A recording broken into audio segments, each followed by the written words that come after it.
ladies and gentlemen, welcome back to another video of me, OLT. You join me in what is a very cool and very foggy morning in the Cotswolds, but over my shoulder you will see what I believe is the best car for this type of weather and the countryside. It is the Land Rover Defender 110.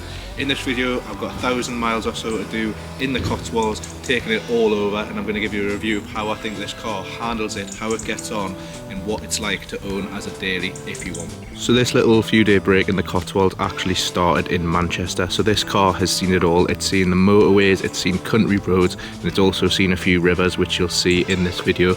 I'm going to walk you around the car now and show you just how dirty it's got in the last few days, but just how well it's handled everything at the same time. As you can see, the car is absolutely manky all the way up to the door handles and the petrol cap, and that's because the Cotswolds in the UK is absolutely manky on the roads. The car's also been through a river, which I will show you in this video, but I'm going to give you a walk around now and just show you what this car looks like, because I actually think it's in a really nice spec. Silver with the black rims, I just think looks really solid on this one. It's also got the black pack, which makes it stand out a bit more. So our journey in the Defender started off up on the outskirts of Manchester in the lovely little village of Hale. We took delivery of the car at around 11 o'clock in the morning, and as soon as the car arrived we chucked our suitcases in the back and a few overnight bags ready for the next few days down in the Cotswolds. You won't struggle with any lack of space or storage in the Defender 110, that's for sure, and I was actually really surprised to learn that the 110 is actually a bigger car than the full-size Range Rover. There's plenty of space in the boot with a capacity of 786 litres. You can get just about anything in the back of one, and if you need any more room you can drop the rear seats down and maximise the load space up to 1,875 litres. With everything packed into the car, we then set off on our way. Coming out of Hale was my first driving experience within the Defender 110, and as you can see in the video, the roads aren't the biggest at all in the little village, but the car didn't feel out of place at all. Although the car might look big and cumbersome from the outside, the fact that it's effectively one big square, you always know exactly where the corners of the car are, and the visibility in the car is really good. Yes, the rear view mirror is obscured by the tyre on the back of the car, but Land Rover's clear sight mirror is a good workaround for that in the Defender, although it does take a little while to get used to compared to your traditional rear view mirror. One thing I did find quite nice as well was, although the new shape Defender has been on the road for a few years now, it was nice to see it still turned heads as we came out of the village and headed for the motorway. Once you're on the motorway as well, that's where you're really going to experience the luxury of Land Rover. The car is a wafter. Regardless of what the original Defenders used to handle and drive like, the modern Defender is an absolute wafter, just like its Range Rover brothers. The 110 comes with air suspension, so any imperfections on the motorway are just smoothed out without any issues, and the adaptive cruise control made driving a few hours down south an absolute breeze. The road presence you have can really be felt in the Defender too. It demands respect on the road and it gets it. When you're cruising, although the Defender looks like it's about as aerodynamic as a brick, you aren't hindered with the wind noise or any road noise. The car's sound dampening keeps the car nice and quiet. The D350 engine may have a fairly loud grumble to it when you're putting your foot down, but at cruising motorway speeds, the engine tones right down and it doesn't send any disturbing vibrations through the steering wheel either. If you'll be in a particularly loud environment, you do have the Meridian sound system, which is really good at sound blocking.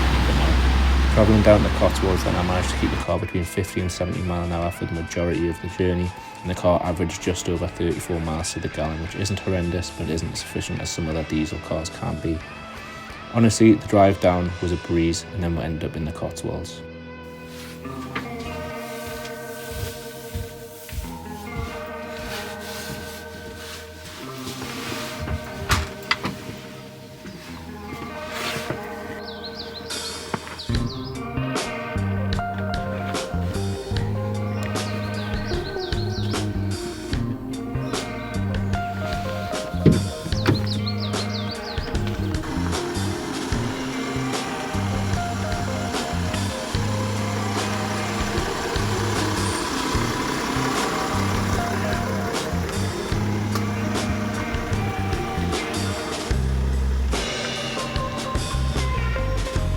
We woke up the next morning and the weather started out incredibly foggy.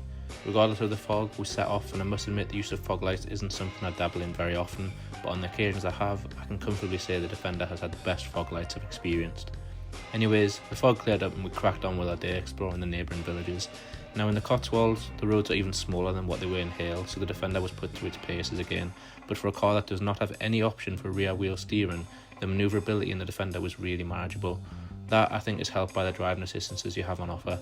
The 360 cameras in the Defender made it easy to position the car perfectly when we came to a tight squeeze on a single track road, and they made such a big car troubleless and pain-free, especially when this car was riding on 20-inch alloys.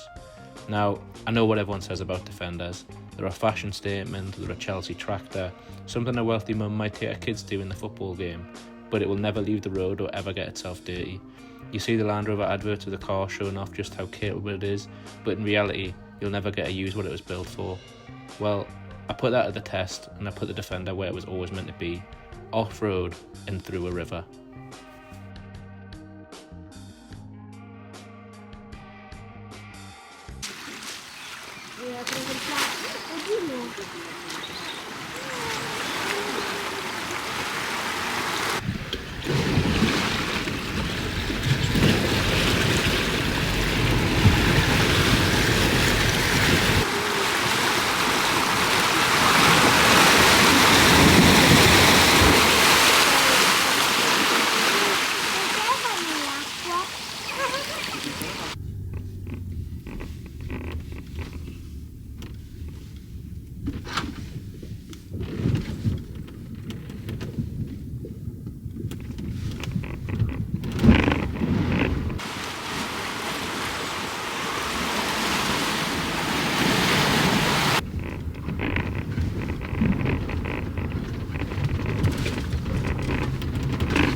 Now, I don't know about you, but knowing your car can just go straight through a river without any hesitation and without worrying just how much of a bill you'll be incurring at the local garage is probably one of the coolest things you can do.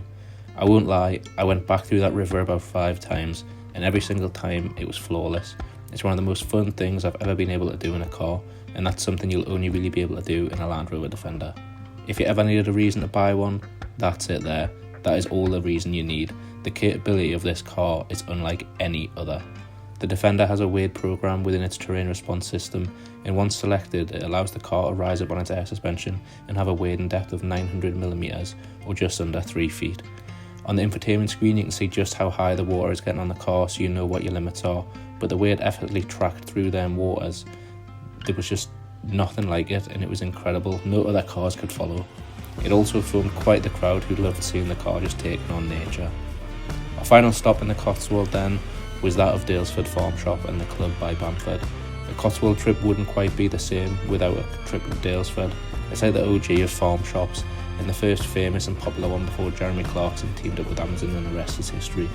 Bringing the car to Dford and the club is probably where you're most likely to see this car, and it's a more common habitat for a Defender owner, either here or parked up on a shopping trip in central London, that is.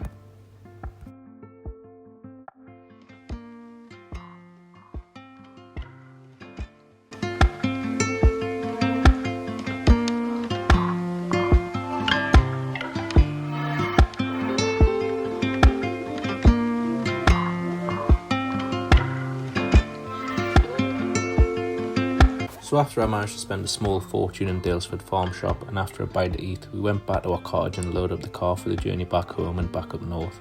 As you can see in the video, there's absolutely loads of storage in the Defender 110.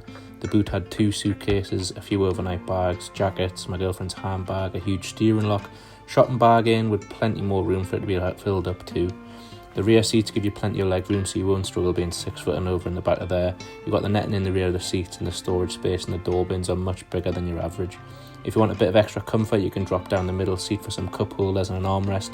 Headspace is there in an abundance, and the whole cabin is a lot brighter when the sunblind is tucked away and the panoramic roof is open.